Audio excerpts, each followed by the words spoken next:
Cuando se convocan nuevas elecciones ya el sistema está de alguna manera perfeccionado, hay fraudes, se cambian los votos, bueno, se cambian en la mesa, los radicales no votan, los otros votan, cambian la urna, vuelcan el auto en algún momento si no pudieron cambiar la urna y eso invalida la urna, o directamente el fraude final lo hacen en la legislatura provincial, sin tener ningún problema. ¿Qué pasa con la economía en este momento? Sigue el mundo cerrado y los conservadores y los liberales dicen de que de alguna manera la mano mágica esta que decían los de la OCDE, ¿se acuerdan que el mercado se arregla con la mano invisible y todo esto? Que va a venir, pero llegó el año 33 y la mano no llegó y los liberales se convirtieron en intervencionistas, o sea, pusieron el tipo de cambio, grabaron el comercio exterior y cobraron impuestos a las exportaciones e hicieron un convenio con Inglaterra para venderle carne a alguien, que es el famoso convenio del año 33, porque no se le vendía nada a nadie. Así que de alguna manera de lo económico. Y la segunda parte de lo económico es que para no gastar divisas, que es de lo que estamos hablando hoy también, hay que ahorrar divisas, en el año 35 desarrollan lo que nunca quisieron con Irigoyen, un plan industrial. En el año 35 empieza un plan industrial de reducción de exportaciones que va a terminar con la creación del conurbano bonaerense. Algunos economistas dicen que en vez de hacer heladeras, autos y todas esas cosas, era el momento de hacer energía más elevada, o sea, de la que hoy estamos teniendo con las siderurgias, etcétera, etcétera. Que de alguna manera le erraron, lo mismo se lo va a adjudicar a Perón, que va a reavivar el plan económico con la fábrica de autos, esto y el otro, y también van a decir que en la época de Perón el momento era de la siderurgia y dar un paso más adelante con las otras industrias y no con una economía de sustitución de importaciones. El sistema político tiene sus distintos dobleces en esta década. En el 33 fallece Irigoyen, vuelve a Alvear a la Argentina y se pone al frente del partido. Yo, como les dije ayer, si yo fuera Alvear, que tengo una tía millonaria que se me muere cada 2 años y me deja la herencia, me quedo en Francia. Por eso muchas veces se habla de Alvear y yo digo, Alvear vino. Hay unas últimas revoluciones radicales, son poquitas, sobre todo en Entre Ríos, por ahí hay unos hermanos, los hermanos Kennedy, muy famosos, revolucionarios, y una foto de Alvear. ¿Vieron esas películas viejas de convoy, la ropa de dormir que tienen los convoy? Que es como un osito hasta acá. Está Alvear con el sombrero y con una de esas todo embarrado. Pero bueno, Alvear se pone al frente del partido y en el 35 hay una discusión si participar o no de este sistema, muy parecido a lo que pasó antes en la época de Irigoyen, y se levanta la abstención. Y Alvear dice, nos vamos a presentar en la elección del 38. En la elección del 38 se presenta Alvear por un lado y por el otro lado Ortiz, por esta concordancia conservadora y fraudulenta, es decir, puede haber otra gente conservadora que no lo sé, que sea republicana. Y de alguna forma Ortiz hace el fraude, le gana a Alvear, pero anuncia que va a ser el último fraude, que no va a haber más. Entonces Alvear dice, bueno, vamos a ver cómo sigue esto. Los radicales tenemos muy mala suerte en la historia, de cómo sigue esto. De alguna manera Ortiz se va a quedar ciego y no va a poder llevar adelante las reformas, por lo cual todos los que lo acompañan dicen, reformas nada. Va a haber una serie de situaciones que se van a dar en esos años, previos al 43, presidentes que duran poco, conservadores, más conservadores, hasta que se produce la famosa revolución del 4 de junio de 1943. Se podría hacer una revolución más y decir, una más, ¿cuántas hubo? Pero de ahí emerge una figura muy importante para la historia argentina que va a dominar la política de todo el siglo XX, que es Juan Domingo Perón. O sea, Perón no solamente estuvo en la caída de Irigoyen con Uriburu, sino que ahora reaparece en esta situación de esta revolución del 43, y cuando quieren acordar los militares compañeros de él está ocupando 3 cargos. Así esto ya el peronismo viene de cuna. Ocupa la vicepresidencia de la Nación, es el ministro de Guerra y Marina y ocupa la vieja dirección de Acción Social, Departamento Social, que después lo va a convertir en secretaría y de ahí va a empezar a hacer toda una política demagógica, diría yo, que es la palabra, hacia los trabajadores. ¿Y qué van a decir los trabajadores? Los anteriores nos pegaban, este nos recibe, ¿con quién vamos a estar? Y han cambiado los trabajadores. Hay un historiador de apellido Torre, que es peronista, que hace un estudio y dice, hay trabajadores viejos y hay trabajadores nuevos. No por la edad, sino por la forma de pensar. A Irigoyen le tocó trabajadores viejos, anarquistas, socialistas, radicales, comunistas, clasistas, sindicalistas. Pero con este desarrollo industrial de 35, en la Argentina se produce una inmigración a Buenos Aires, porque acá hay trabajo y los que vienen son compañeros o compatriotas nuestros de las provincias porque hay trabajo. Y esos no tienen ideología. Y Perón se va a dirigir a esos, a los nuevos, a los cuales le va a dar su ideología. Se produce el 17 de octubre de 1945 los celos de los militares hacia Perón, porque ha acumulado mucho poder, lo destituyen y lo mandan a todo el mundo. A mí todavía no, porque quiero ocupar el cargo que quiero ocupar, pero ya mandarán también a la isla Martín García. Y se produce el Berizo, acá al lado, el famoso 17 de octubre. La gente viene para acá, después va a Buenos Aires, se llena la plaza, bueno, es un desconcierto. No solamente se restituye a Perón a los cargos, sino que los militares van a decir, bueno, se acabó la etapa conservadora, si quieren votar, que voten. Y Perón quiere ser presidente. Y yo tengo algunos datos que por suerte no ocurrieron, algunos, que les quiero comentar, porque por ahí los libros no están. Perón quiere ser presidente, y quiere ser presidente por el Partido Radical. El Partido Radical en ese momento está en manos de los unionistas, de los conservadores. Hablando un poco de la interna nuestra, todo lo que va a ser intransigencia y renovación es muy nuevo. Por eso la fórmula va a ser conservadora para esa elección del 46, Tamborín Mosca. Entonces Perón dice que quiso ser presidente por el radicalismo. Y esos señores, más allá que sean un poco los conservadores del partido, dijeron que no.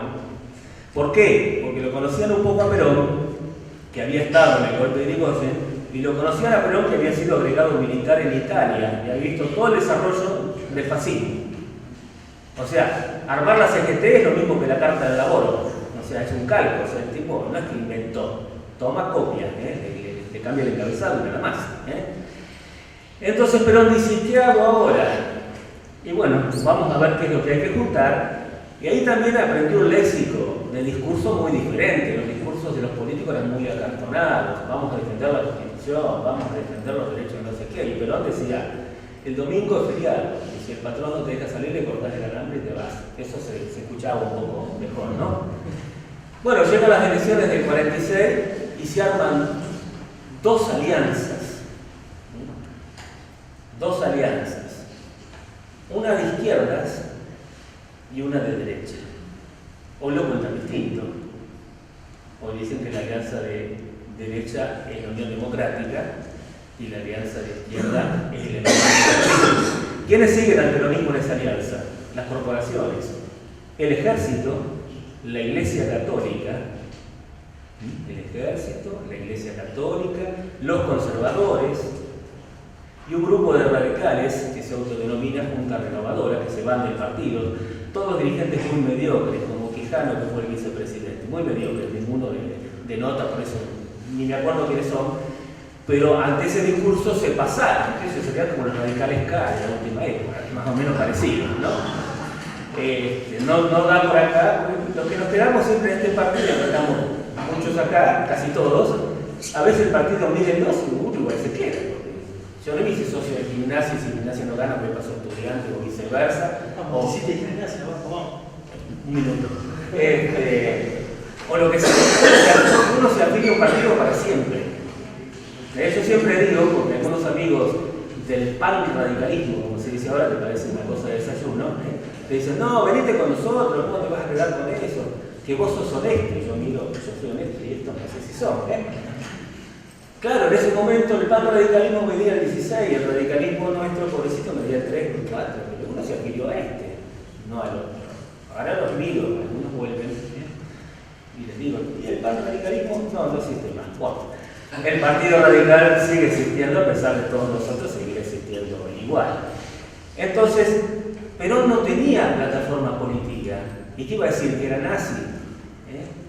Porque el golpe del 43 surge porque el que iba a reemplazar al último presidente por parte de los conservadores era un señor que se llamaba Robustiano Patrón Costa, que era un tipo que tenía una hacienda de tabaco en Salta y maltrataba a los obreros, a todos, pero tenía un pecado para los militares jóvenes, era pro-británico, entonces de alguna manera se sospechaba que se iba a poner del lado de los aliados.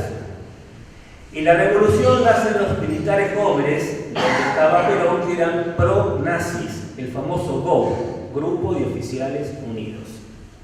Eran de simpatías nazis. Después ellos dicen que son de izquierda. Bueno, esa era la alianza que para mí es de derecha, y como no tenía plataforma Perón, dice, mi plataforma electoral es la doctrina social de la Iglesia. Y los curas encantados con Perón, porque aparte había formado un movimiento obrero que, a diferencia de todo el mundo, no iba a ser de izquierda, iba a ser católico, que es la famosa CGT. ¿Quién hay de izquierda de la famosa CGT? Ninguno. Ni hubo ni habrá. Todos van a Luján, todos le piden a los curas. Entonces, la Iglesia se aseguraba que iba a haber un movimiento en la Argentina obrero que no iba a ser ni marxista, ni clasista, ni socialista, ni nada. Del otro lado está el radicalismo dominado por el unionismo, pero también se van a acercar sectores republicanos y hasta el Partido Comunista. Porque ¿qué ha pasado aquí? Ha terminado la guerra. Entonces las discusiones del mundo hoy dicen la guerra económica entre China y Estados Unidos. En ese momento era el mundo libre o el mundo marxista-socialista, porque la Unión Soviética se había expandido por el este de Europa y era una amenaza, ¿no? De alguna manera. Ese terror hace de que la Iglesia milite mucho el tema, como ha militado el tema del aborto. O sea, cualquier reforma liberal, la Iglesia la va a militar para tratar que no se produzca. Ahora ya leí en algún diario que están haciendo fuerza para que no haya educación sexual en las escuelas. Bueno, ese es el medioevo. Eso es vivir en el medioevo. Entonces eso, en la Iglesia la gente era mucho más crédula del cura. El cura lo amenazaba con la excomunión, con el infierno. Después que fue el Apolo 11 arriba y en el cielo no había nada, el cielo no existe más. O sea, era una cosa etérea o cada cual se imagina lo que se imagina. Entonces la gente también tenía miedo de esas cosas. Pero ganó todos los senadores. Ganó todos los senadores. Y a todos los partidos, porque también lo componía el partido de Cipriano Reyes, que era el Partido Laborista. Fue por el Partido Laborista porque no tenía la boleta, dice Partido Laborista. No pudieron por radicalismo, dice Partido Laborista, la boleta. La buscan en internet y está. Entonces, Perón vivo gana en febrero y antes de asumir, ¿qué dice? Disolvió el Partido Laborista de la coalición, disolvió la Junta Renovadora del Radicalismo, disolvió las no sé cuántas, y yo no voy a llevar al Parlamento un grupo de gatos, de 10 gatos cada uno. Entonces después, con la implementación de algunas instituciones del peronismo, porque el peronismo no existía como si, ahí crea el Partido Único de la Revolución, se llama, no es Partido Justicia, Partido Único de la Revolución. Y después vamos a ver entonces de que de alguna forma Perón lo que va a hacer es crear una escuela de formación política como esa para mal, esta es para bien. La diferencia. Y va armando la doctrina, y ahí es donde toma del fascismo y del nazismo y empieza a tener todo ese tipo de comportamiento de un partido populista y que su objetivo es ser partido único, porque eso es lo que no dice nadie. Para el peronismo no hay otro partido. Yo todavía recuerdo que voté por Diana Conti porque iba con Alfonsín de senador, y todavía me estoy pegando la espalda con una cadena, porque en la época de Cristina un día dijo, y no me olvido más, ahí empecé con la cadena para atrás, como si fuera un monje, dijo, ¿para qué vamos a votar si siempre gana Cristina? No sé si se acuerdan. Bueno, eso es desacreditar totalmente el sistema republicano. Bueno, y eso es lo que piensan. Los modelos son de ellos el presidente de Siria, o todos esos tipos que están 40 años, Chávez. Esos son los modelos totalitarios donde no hay posibilidad de disidencia y no hay instituciones republicanas. De Perón voy a hacer 3 cosas porque quiero seguir avanzando, y si no se me va el tiempo. Bueno, hizo la distribución, más vale. Si el Banco Central, ahora no hay nada en el Banco Central, tampoco dejaron nada en el Banco Central hace 3 años, estaba lleno de barras de oro. Podría ver en internet dando vuelta una foto que están así, las barras de oro. de todo lo que se vendió durante la guerra. La Argentina le vendió todo, porque la Argentina mantuvo la neutralidad con la cual le podía vender a cualquiera. No tenía con ningún comportamiento particularmente preferencial. La distribución se hizo, duró un mandato, y uno ve al Perón. Yo tengo un libro muy chiquito que se publicó en Alemania, que se llama Peronismo y Crisis Económica, que es el segundo plan quinquenal. El primero fue el desarrollo de la industria, ahí es donde algunos dicen que tendría que haber sido la siderurgia y otras cosas más, y es lo que hizo algún gorila, siempre dice la revolución de las heladeras, porque está bien, heladeras había que hacer, pero aquí le venden heladeras en el mundo. Renovó la Constitución, la famosa Constitución del 49, que con el hecho de querer hacer una constitución social, la Constitución se le hizo a la Iglesia. Hay un señor Sampay, que si van a la biblioteca del Senado, la biblioteca se llama Sampay. Esos son los muchachos peronistas. Es una constitución bastante clerical, y aparte no está el derecho de huelga. El derecho de huelga estará cuando se hace la reforma del 57. Y de alguna manera el artículo 60 y tanto, que era el que impedía la reelección, es realmente el que interesaba, con lo cual en el 52 puede acceder a un segundo gobierno. En el 52 hay un cambio, el segundo plan quinquenal es la vuelta al campo. En ese librito chiquito que yo hice, lo que hago es ver cómo era la campaña en toda la provincia de Buenos Aires, la campaña del maíz, la campaña del trigo, la del girasol, etcétera, etcétera, porque se dio cuenta, pero que si estaba en contra del campo no tiene nada para vender afuera, y si no tiene nada para vender afuera, no entran dólares.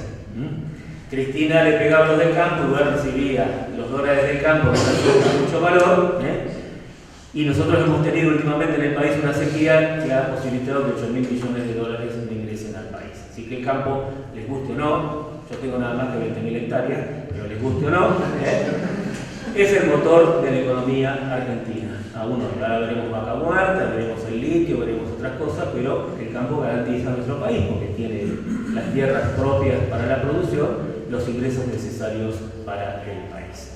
¿Qué pasa en el segundo mandato?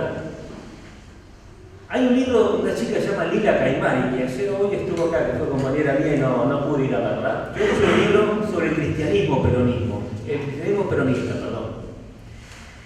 Es como que la Iglesia se acopló al peronismo y hay un estrechamiento hasta que llega un día que hay una coalición entre las dos fuerzas. O Perón se queda con la Iglesia, por eso ella titula el cristianismo peronista.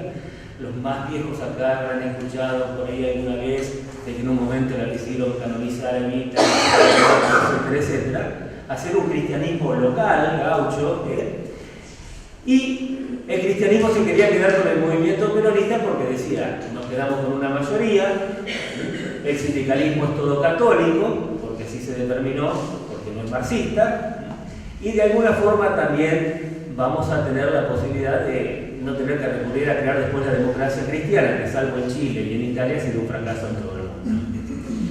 Cuando se ajusta esa pirámide, son los años 54 y 55, porque hay que recordar que el peronismo a la Iglesia como moneda de cambio le dio la enseñanza religiosa a las escuelas públicas, no las privadas, las públicas. Entonces cuando yo veo a algunos sectores peronistas hablando de la universidad pública, yo digo, ¿a dónde van a poner el santo? ¿En qué aula? Y si uno entra a la legislatura, a la Cámara de Diputados, por la no buena vigilancia de los diputados anteriores, no hablo de usted, Malvin, hay una virgen. Yo digo, esto es como en Atenas, el templo y el palacio, cada cual en su lugar. Ya rosas ponían rosas en las iglesias, o sea, cuando se empieza a mezclar todo. Y encima se supone que la religión es una cosa para bien y la honestidad, después se roban todo. Bueno, no cierra nada, en este país no cierra nada. Bueno, lo cierto es que se enfrenta con la Iglesia. Primero le quita las ayudas, la enseñanza religiosa se la saca a la gente de la Iglesia, a los militantes de la Iglesia, y se la da a la JP, que sería esa época, se imagina que sería el catecismo en manos de la juventud peronista, ¿no? Tomar la comunión, al fin no, yo me escapo, me voy a otro lado, ¿no? Y después se implementa algunas leyes, la ley de divorcio. Bueno, eso sí, el núcleo importante de la ciudad, por no repartirlo, los que intervinieron, y los estudiantes, eso también. El amigo Gustavo Rodríguez tiene un trabajo sobre eso. El libro de Evita había que repartirlo obligatoriamente en todos lados, entonces el estudiante acá no lo repartió según Rodríguez, yo no lo vi. Y le intervinieron el club. ¿Y saben a quién le dieron el club? Estudiantes, a la CGT. Y le sacaron todos los jugadores y se los dieron a Racing, porque Racing era el equipo de Perón y Estudiantes se fue al descenso. Así que bueno, si hay un peronista de Estudiantes, realmente es una cosa que no funciona. Pero volviendo aquí, empiezan los enfrentamientos y la iglesia sale a militar también la pérdida de todas estas cosas, y todo va a finalizar en el año 55. Cuando llega el golpe del 16 de septiembre del año 55, muchos historiadores dicen, y bueno, fueron los radicales. Bueno, los radicales estaban perseguidos, alguien fue preso, otros se fueron del país, o sea, no la pasaron bien, no podían ir a la radio, en ese momento no podían ir a la radio, no había libertad de prensa. El diario La Prensa, yo tengo un trabajo con mi compañero Palera, la expropiación, lo expropiaron también y se lo dieron a la CGT. Parece que la CGT es el centro de inteligencia del mundo, y bueno, yo siempre digo, el radicalismo no tenía mucho peso para hacer eso. Son los propios militares que de alguna manera van a llevar adelante ese golpe de Estado con la Iglesia Católica, dos corporaciones. No me sirve más esto, viene el golpe de Estado. Hoy que escuchamos, los radicales son los gorilas que en el 55, yo no vi ningún radical en un avión tirando bombas de ningún lado. La historia interna del ejército y la marina, que en un momento lo apoyaron. Yo he visto videos de Isaac Rojas aplaudiendo a Perón en esos noticieros que pasaban antes en los cines, entre película y película, se rompía las manos aplaudiendo, y fue el que después le dio el golpe, y fue el que después Menem le dijo que era otro peronista. Esas cosas que tiene el peronismo, que levantás una tapa y aparecen tipos que estaban en otro lugar. Es otro quiebre institucional, y ahí empieza lo que yo llamo la semidemocracia, que ha sido un fracaso en líneas generales. ¿Por qué? Porque se hace con la exclusión de un partido político que es el peronismo. Era lógico que se lo excluyera en primer momento, pero era más lógico que un sistema, si tenía su readecuación, funcionara con todos los partidos políticos. Hay dos momentos en esta semidemocracia. Hay gobiernos militares cortos y hay gobiernos democráticos cortos. Los democráticos, casualmente, los dos pertenecen a gente de nuestro partido. Hay luchas entre dos grupos de militares, los rojos, los colorados y los azules, y los colorados son más antiperonistas. El partido nuestro se divide en el año 56. El partido, una vez que está ante la posibilidad de llegar al poder sin ninguna preocupación, se divide. La división tiene que ver con la forma de elegir los candidatos. O sea, Frondizi lanza su candidatura y dice que hay que votar por delegados de las provincias. Ustedes saben que tenemos una convención y un cuerpo de delegados a nivel nacional. Y el abuelo de este señor que está al lado dice, pero ¿para qué en el 48 pusimos el voto directo? Que voten los afiliados. Pero si votaban los afiliados, Frondizi perdía en Córdoba, Buenos Aires, provincia de Buenos Aires, Santa Fe, con lo cual perdía. Va a haber unas convenciones en Rosario y en Tucumán, y el partido se divide en dos: Unión Cívica Radical Intransigente, Frondizi, y Unión Cívica Radical del Pueblo Valdés. En las primeras elecciones, Frondizi arma su fórmula, el radicalismo también, pero hay un elemento trascendental. Como el peronismo está de alguna manera proscripto, Frondizi hace un pacto con Perón diciendo que si lo votan le va a dar la legalidad y lo va a traer al país. Entonces uno ve las pirámides de votos anteriores, muchos votos en blanco del peronismo, y ahora ve que los votos en blanco del peronismo son poquitos, con lo cual el pacto se hizo, que lo hizo el exgobernador mercante aquí de la provincia de Buenos Aires. ¿Qué pasa entonces? Vamos a poder apreciar de que el primer gobierno va a ser de Frondizi, de la Unión Cívica Radical Intransigente.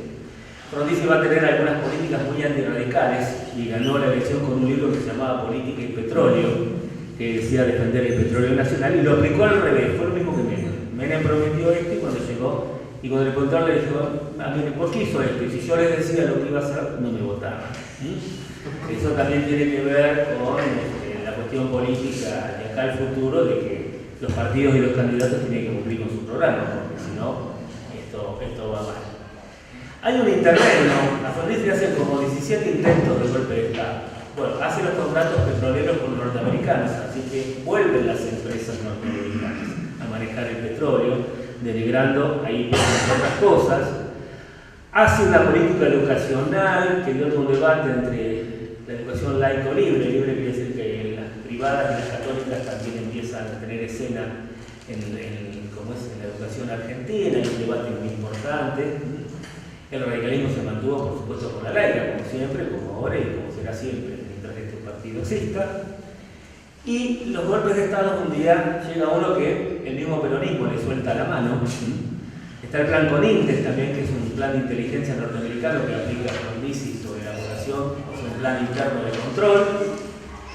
Y de alguna forma vamos a ver nosotros que llega el momento en que se da el golpe de Estado.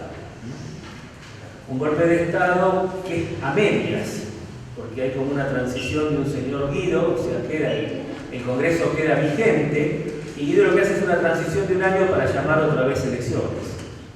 Cuando se llega a elecciones otra vez, se presenta la Unión Cívica Radical, con la candidatura de Arturo Illia. La UPI está un poco dividida y disminuida, con lo cual ahí hay un problema de que ante la división ya Allende se ha separado y algunos más, y con el mal gobierno de Frondizi de alguna forma no va a prosperar. Gana el radicalismo. Todos dicen que con el 25%. En un sistema parlamentario europeo estaría bien. Cada cual pone lo que pone y se hace una mayoría. Acá parece que votaba una minoría, pero igual sacó Illia más votos que los votos en blanco. Eso que quede claro. Y que tenía un plan de gobierno. Las elecciones son el 7 de julio, el 12 de octubre va a asumir Illia. Y les voy a dar algunos datos contundentes que muchos lo saben ustedes, en el libro están más ampliados. ¿Qué hace el señor Illia? Anular los contratos petroleros, porque eso había prometido a la gente. Entonces aparecen los intereses norteamericanos, inclusive viene el vicepresidente de Estados Unidos. ¿Por qué va a hacer eso? Aparece la derecha argentina culpando a Illia de llevar esa política hacia adelante, y Illia dice, nosotros lo vamos a hacer. Y acá en La Plata teníamos uno de los responsables de esa política, era el padre de Pepe Pocio, Antonio Pocio, que trabajó en ese tema. O sea, se recupera YPF, se recupera la producción de petróleo para nuestro país soberanamente, pero ella hizo tantas cosas, y le hicieron tantas cosas. A los 3 meses el peronismo aplicó un plan de lucha, que duró un año. Un plan de lucha porque hay hambre, un plan de lucha porque los obreros necesitan cosas, un plan de lucha porque no hay esto, no hay el otro, y hay incertidumbre. Le habían dejado a Illia el país, a Illia y a Marini, aquí en la provincia, el país hecho pedazo. Marini no podía pagar ni a los proveedores, para que tengan un ejemplo. Vieron los tipos que asistían al Estado con sus ventas y no se les podía pagar. Entonces Illia la fue cambiando, pero era un plan de lucha muy duro, porque era con toma de fábricas y secuestro de los empresarios. Eso es la CGT. Eso es la CGT. Y el objetivo lógico era la vuelta de Perón. No había otro objetivo. No era que había hambre ni que había nada. Había lo que había, porque el país crecía el 6% por año durante los 3 años de Illia. ¿Saben cuánto había para educación? 25% en el último año. 25%. Y los estudiantes acá sacaban los bancos a la calle por falta de presupuesto. Volvemos a lo mismo cuando hablamos de la caída de Irigoyen, ¿no? ¿Qué más hizo Illia? Política soberana. Lo mismo, su política exterior fue con todos los países del mundo, más allá que era plena Guerra Fría todavía. Con el este europeo, con China, con la Unión Soviética, con quien conveniera, con toda Latinoamérica, poniendo el acento en la Unión Latinoamericana, como hacen los radicales siempre. Entonces uno dice, qué pena, ¿no? Porque 30 años después todos dicen, ay, pero Illia era bueno. El último concurso que hice yo en mi facultad, como adjunto de Historia Argentina, que es la Facultad de Periodismo, a veces se alinean los planetas y das vuelta al bolillero y te sale una buena. Dices, bueno, una ganamos. Hacen hacia el bolillero y dice, saque una. Saco, le digo, ¿qué es esto? Illia le tocó. Gracias. Entonces uno tiene que dar una clase del concurso. Y yo hablé, diría, 1 hora. Hasta que los tipos se miraban todo el frente para la victoria, que se viste cuando termina. Y una profesora amiga me dice, ay, yo no sabía que Imi era tan bueno. Digo, ¿vieron? Igual todos ustedes le dieron el golpe, les dije. Me miraron, los cabellos en la pantalla. No pasó, pero es eso. 30 años después Imi es bueno.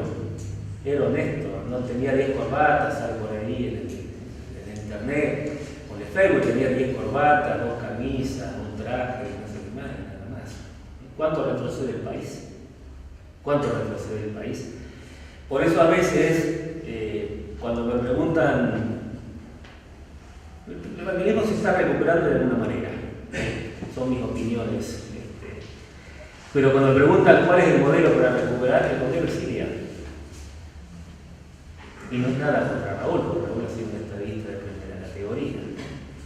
Lo cierto es que los intereses norteamericanos, los intereses farmacéuticos, porque también es una ley de medicamentos, puso el salario mínimo vital y móvil, que los peronistas nunca lo pusieron. Ya en el rango constitucional estaba el derecho de huelga. O sea, parecía Suecia. ¿Y por qué parecía Suecia? Porque ella, cuando se recibió, se fue de visita a todos los países escandinavos, donde el socialismo democrático gobernaba, y tomó muchas cositas de ahí. Lo demás está en los libros. El señor Iri ha sido una persona por lo demás honesta y por lo demás buena persona. Le dieron un golpe de Estado, ¿por qué? Porque impide. ¿Qué impide? Impide los negociados, impide robar. La vez pasada estaba leyendo las declaraciones de Alacino por el tema de las tarjetas estas, las Banelco, y Alacino declara en la causa, no es ni un diario ni que me lo contó a mí, declara en esa causa, nos dieron la tarea más difícil, demostrar que De la Rúa era deshonesto, y lo logramos. Ahora, nos dieron la tarea más difícil, había que también voltear a De la Rúa. Había que decirle que De la Rúa era deshonesto, y lo logramos. Logramos convencer a la gente de que De la Rúa era deshonesto y no lo era. Porque digo que no hubo nunca las Banelco, o sea, eso está en el expediente. Ejemplos de lo que le pasa a nuestros líderes en este partido. Con lo de Iria, bueno, llega Onganía, apoyado por la CGT, los muchachos van a la Asunción todos vestidos de traje, no de obreros. Y bueno, tienen un romance de algunos meses. Esa dictadura, de alguna manera, lo que hizo es quitarle el derecho a los trabajadores, transnacionalizar la economía, pegarle a todos los que andaban dando vueltas protestando por algún derecho. Se va a producir el famoso cordobazo. El cordobazo no habla del peronismo, porque ahí no. Ahí el clasismo y el radicalismo, hay que ir a Córdoba y preguntar. La Unión Cívica Radical fue frontal en el cordobazo, en el reclamo obrero. Y bueno, estas dictaduras que siguen y que un día se termina, y se produce la vuelta de Perón, y se producen dos cosas que yo siempre reitero. Por un lado, la hora del pueblo, una institución intentando de que todo el arco político pueda dialogar, de que todo el arco político pueda democráticamente resolver las cuestiones. Y eso lo hizo el radicalismo, y el presidente del radicalismo era el abuelo del señor que tengo acá al lado, que juntó a todos los partidos, inclusive al peronismo. Perón por ahí tenía algún problema con su delegado, que era Paladino, porque decía, yo no sé si Paladino es mi delegado ante el anuncio o el delegado del anuncio ante mí, porque me trae cada propuestas que no las puedo aceptar. Lo cierto es que hubo un camino ahí, y el segundo camino en el retorno de Perón también es el encuentro con Balbín. Yo si hubiera sido Balbín, me hubiera pensado 2 veces, pero Balbín, que era más inteligente que yo, dijo, no, primero está el país, si yo me comí los palos, la cárcel y lo que sea, si eso sirve, y agregó, con este abrazo me pierdo 1.000.000 de votos, que ese era el verdadero gorilaje, que era antiperonista. El radical aceptaba siempre la Unión Nacional porque este es el Partido Nacional. 2 gestos en un país que ya estaba contaminado por el extremismo, en 2 versiones, el extremismo marxista, el Ejército Revolucionario del Pueblo, entre ellos Santucho, y la guerrilla católica, que es FARC y Montoneros.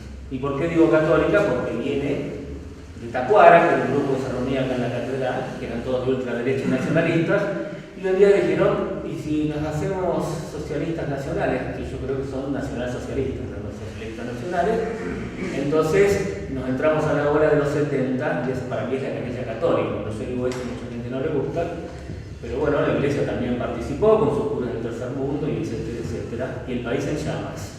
Así llega Perón, muy anciano, tendría que haberse hecho esto un poco antes.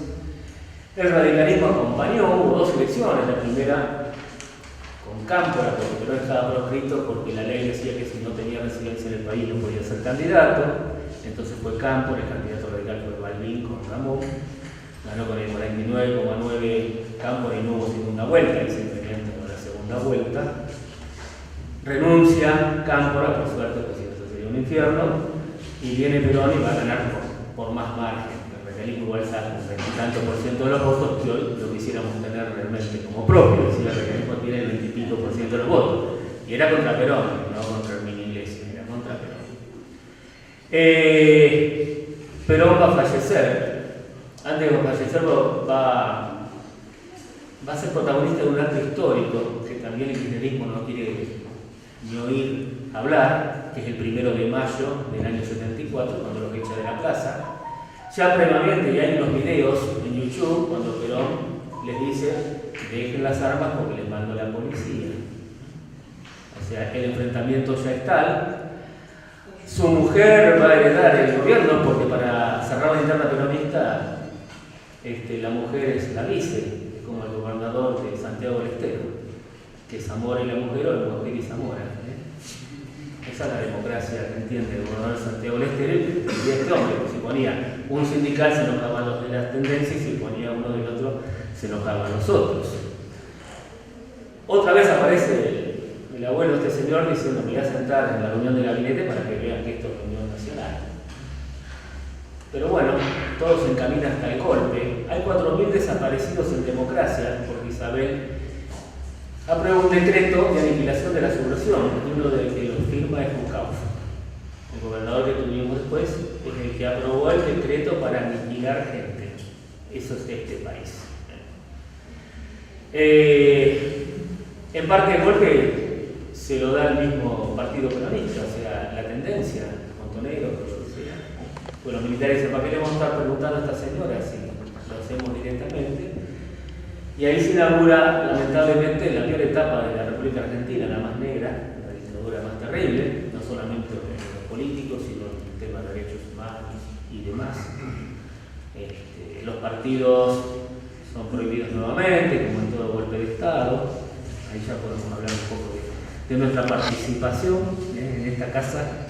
Yo me acuerdo una vez vino Alfonsín, sería el 70 y pico. Esta casa se mantuvo abierta. Había un señor Cortelesi que la abría todos los días. Y acá había una mesa grande, más grande que esta, y un día vino Alfonsín y sobraron lugares en la mesa, yo me acuerdo. Después sobramos nosotros. Es como todo, como la franja. Cuando yo milité en la franja éramos 3 radicales, un peronista, 2 del MIR y 4 PC. Cuando vino la democracia, algunos se terminaron de preguntar: ¿y usted quién es? No, yo ya estuvo. Son cosas que pasan también en la política, que son recuerdos lindos. Esa dictadura ha sido terrible. A veces se debaten algunas cosas: qué hizo los políticos, qué hizo la gente. El que pudo se fue al exilio. Los que no pudimos nos tuvimos que quedar. Y muchos nos tuvimos que quedar en esta ciudad, no en Mendoza, en La Plata. Que pasaron cualquier cosa y cualquier cantidad de terribles cosas. Como siempre, esto tiene un CENE, la sociedad acompaña, si no le hubieran dado el golpe. Y cuando el dólar era para gastar, íbamos todos a Brasil a comprar televisores en blanco y negro cuando ya había el color. Y cuando el dólar no había más barato y la economía se estrecha, la gente dice: pero nos falta democracia, nos falta república, no hay libertad. La misma gente es la misma. Pasó después sobre el sistema democrático. La misma gente que votó al Alfonsín, después se puso de moda el PI, después se puso el CD, y así sucesivamente. Hay cosas que son moda, y hay un 10% de la población que vota a no perder o por moda. Eso está probado. Lo cierto es que cuando el descalabro económico se viene, la salida es la guerra de Malvinas. ¿Quién se va a oponer a recuperar las Malvinas? Nadie. Pero no por esas vías, porque también Ilia había hecho aprobar en las Naciones Unidas de que Inglaterra se tenga que sentar a negociar con Argentina, que también lo sacaron casualmente, el gobierno anterior lo sacó y lo tendría que volver a poner, que es el 10 de junio, el día de la reivindicación de la soberanía de las islas, pero pusieron el de Malvinas, que está bien también, porque fue una guerra, pueden estar los dos, pero el de Malvinas a cierto peronismo le cae bien, porque hay muerte. El fascismo es sinónimo de muerte. Nadie lo nombra ahí, hace poquito en este tema, hace poquito se cumplieron 50 años, la reafirmación de los derechos soberanos, obligando el Comité de Descolonización a sentarse a negociar lo de Malvinas, y que ya se estaba hablando, incluido durante el breve gobierno de Perón, de tener una soberanía compartida, que es un avance.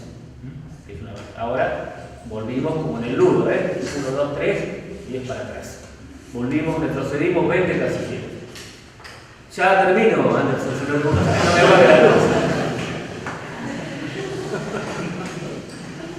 Era todo un desafío en ese momento de la guerra. ¿Qué hacer? ¿Quién no quiere a las Malvinas? ¿No? Uno no piensa a veces, es más joven, si esa era la forma. Hoy uno piensa que esa no era la forma, que había que seguir. Y eso da también la liquidación de la dictadura y la salida a un gobierno democrático nuevamente. Y ahí aparece otra vez el abuelo del señor que tengo atrás, que es Ricardo Balbín, con la multipartidaria.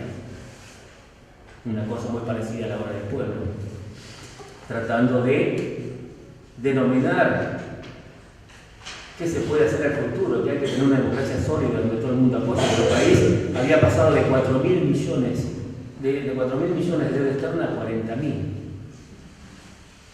Porque todos recibieron, cuando hay dólares baratos, un poco más que los dan, que los regalan. Brasil hizo un desarrollo industrial, nosotros pusimos 800.000 bancos y 500.000 financieras, se acordarán lo que somos más grandes. Ponga el plazo fijo acá, saque allá, ponga acá. Un día explotó todo. La salida democrática, instaurada primeramente por Ricardo Balbín, hasta sus últimos días trabajando en su casa, ya enfermó, y Raúl Alfonsín, que aparecía en nuestro partido como una frescura, porque había que enfrentar al peronismo, lo había que enfrentar.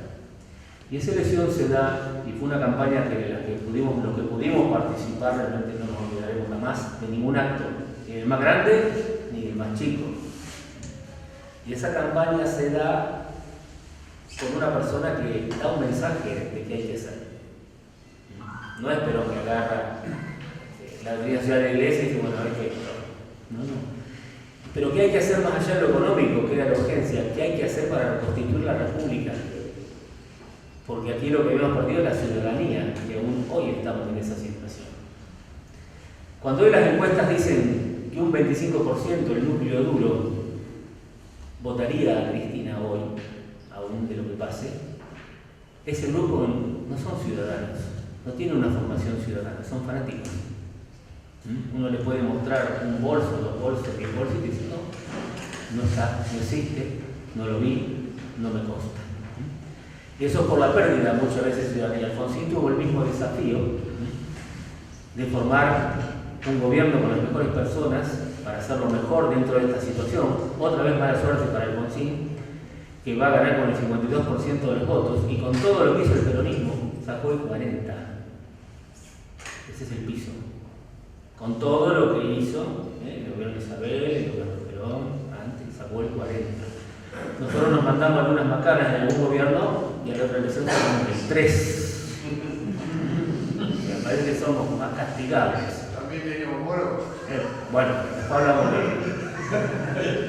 después hablamos del modelo de frente con el no, bueno, pero es la realidad. Es la realidad, nosotros nos castigan, así como nos van a buscar cuando no hay república, cuando hacemos alguna cosa que se supone que está mal, nos castigan, creo que en demasía.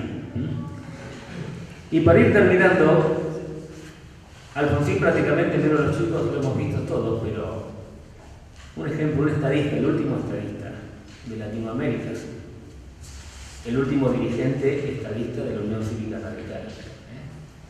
La única persona que no solamente puso al país otra vez en el mundo porque su cara era bonita, el grupo de los 6 para el desarme mundial, Sí. César, creo que va terminando. Tengo un atrevimiento. Te quiero hacer una pregunta. Sí. Vos hablás del 2 de abril y de la invasión a Malvinas que decide Galtieri. 3 días antes hay una movilización que organizan la CGT, la FUA y algunas organizaciones más, el 30 de marzo. Ahí fuimos. ¿Puede ser que la invasión a Malvinas se haya decidido a partir de esa movilización con solo 3 días de diferencia? No, es parte de, ya venían picadas, me parece a mí todo.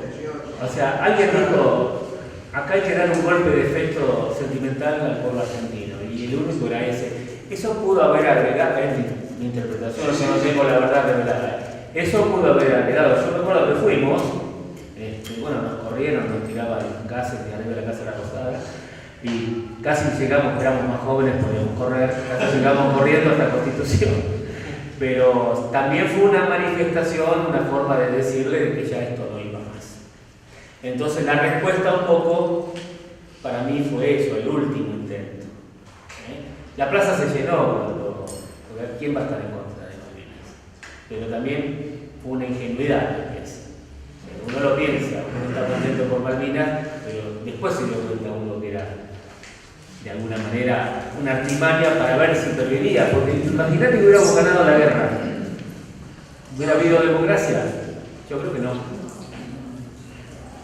Me parece a mí. No, Galtieri se hubiera convertido en algo así como general San Martín del siglo XX. Y sí.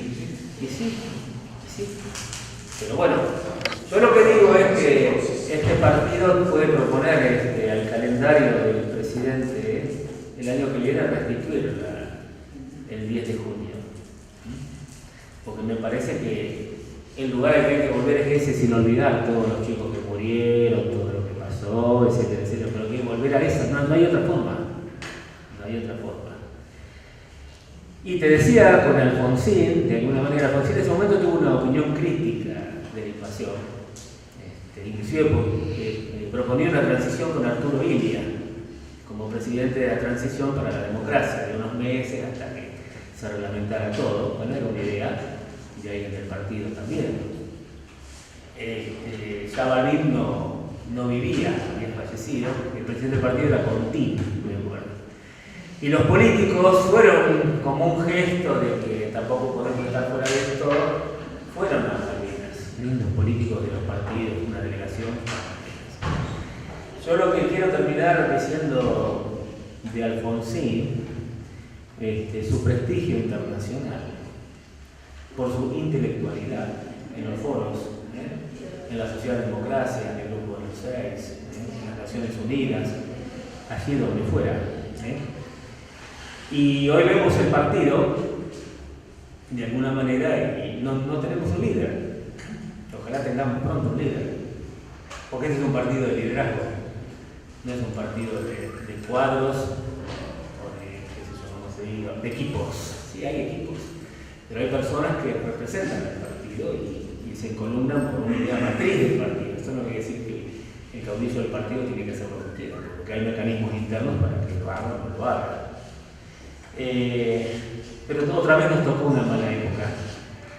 Cuando Alfonsín asume, los que regalaron los dólares los vienen a cobrar.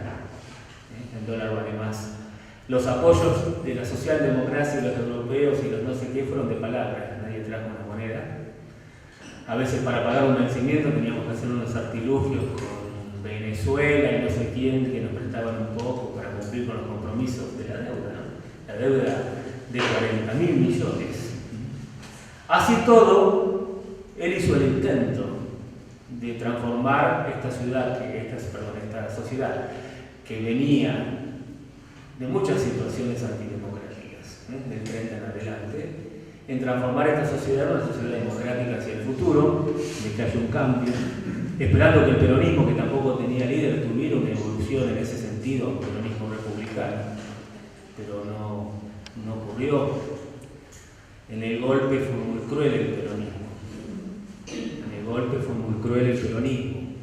Algunas cosas uno se las entera en ese momento, pero la transición de Alfonsín lo hicieron sufrir. No se puso de rodillas, pero lo hicieron sufrir. Y los otros días, hay que mirar algunos programas. Yo les recomiendo uno que está en el canal La Nación, que es de Pagni, que siempre lleva algunos invitados que dicen cosas. Y fue Jesús Rodríguez, ¿se acuerdan que agarró al ministro de Economía cuando era tuvo un polvorín? Fue Jesús Rodríguez. Y Pagni lo entrevistaba y estuvo muy bien Jesús, y en un momento dijo una cosa que hasta yo no sabía. Porque le preguntó por la transición de Alfonsín y dijo, teníamos todo acordado para que la transición fuera ordenada, porque el descrédito para la economía, para los mercados de Alfonsín era que Caballo había ido a Estados Unidos y decir que no nos preste plata. Eso también hay que decirlo. Pero dijo algo más terrible, eso yo lo sabía. Dijo algo más terrible Jesús Rodríguez. Cuando ya teníamos todo acordado, vino Menem con toda su gente y dijo, si no quieren líos en la calle, tienen que indultar a los militares y a los compañeros. Y Alfonsín dijo, ahí no. Y los indultaron ellos, los indultó Menem. Eso es para mí decir, votamos una persona que cumplió con sus promesas. Hay cosas que no se puede transar. El juicio a las juntas no se olvidará a nadie en la comunidad. Podrán pasar los años y los años de los años. Y eso lo hizo Alfonsín solo sin el apoyo del peronismo. Porque el peronismo proponía la autoamnistía en la campaña. Por eso se denuncia el pacto militar sindical. Pero esto último de Alfonsín a mí me deslumbró, me emocionó y agradezco a Jesús que lo diga, porque a veces esas cosas no las decimos y no sabemos los por qué. Entonces, ¿arreglamos el gobierno de transición? Sí, bueno, nos vamos, le dejamos esto, vayan viniendo los ministerios, sí. A la otra semana, pero tienen que invitar a los militares ustedes. Y Alfonsín dijo no. Con los derechos humanos y con la gente que ha asesinado gente, la gente esa tiene que estar donde tiene que estar. Y esos son los recuerdos que nos quedan de Alfonsín y el documento del Parque Norte, que hay que leer y releer y discutir nuevamente. Hay doctrina en este partido por todos lados. Está el discurso del abuelo de Emiliano con el desafuero, está el de Moisés Levenson con la juventud radical, la creación de la juventud radical, la constitución del año 49. O sea, ahí hay doctrina. O sea, hay 130 años de cosas para mirar, para releer, para traernos a la actualidad. Porque con Emiliano estamos planteando, mañana nos vamos de gira, como si fuéramos un circo, los valores del radicalismo en la actualidad. Y a la gente hay que comentarle eso. Lo que pensó Irigoyen ayer está muy actual. Todos los intentos de un país republicano de todos los radicales está muy actual. La república es muy débil hoy. Hoy las corporaciones están en la calle. Los sindicatos que dicen ser de izquierda, ¿cuál de ellos condenó la deshonestidad de Cristina o del gobierno anterior? Ninguno. La iglesia tampoco. Los militares dicen en esta no nos metemos. Y hay otras corporaciones. Ahora han salido por primera vez los industriales diciendo sí, yo robé, yo prohibí. Es inédito. Y atrás de eso, de que la gente va bien eso, yo le decía a Emiliano, hay que irle diciendo a los afiliados, a los amigos, a los que vengan, estas cosas. Así que mañana sale el tren de la esperanza. Yo le digo a Emiliano, voy a tirar mi candidatura a diputado nacional, pero no en la sexta porque me van a tratar mal, así que voy por la séptima. Pero bueno, esta es la historia un poco del partido. Tenemos mucha historia, tenemos mucho para ver, para recorrer. Lamentablemente en 2 clases vamos muy rápido, porque aparte de la historia del país, como dije al principio, el radicalismo es el partido de la nación, es el partido nacional, el partido de los intereses de la nación. Está en nosotros seguir estudiando, hay que estudiar, porque hay temas nuevos y hay otros viejos que hay que estudiarlos igual para gobernar. 127 años tiene este partido, no se va a morir. Yo me banqué el 3% y lo sostuve con mi voto. Sostuve ese 3% y hoy estamos mejor. Y hoy yo veo en Facebook Juventud Radical en todos lados.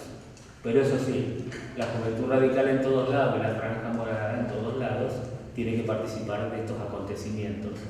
Porque con doctrina radical sabremos lo que tenemos que decir. Cuando no tenemos la doctrina incorporada, no sabemos qué. Así que muchachos, adelante radicales y muchas gracias.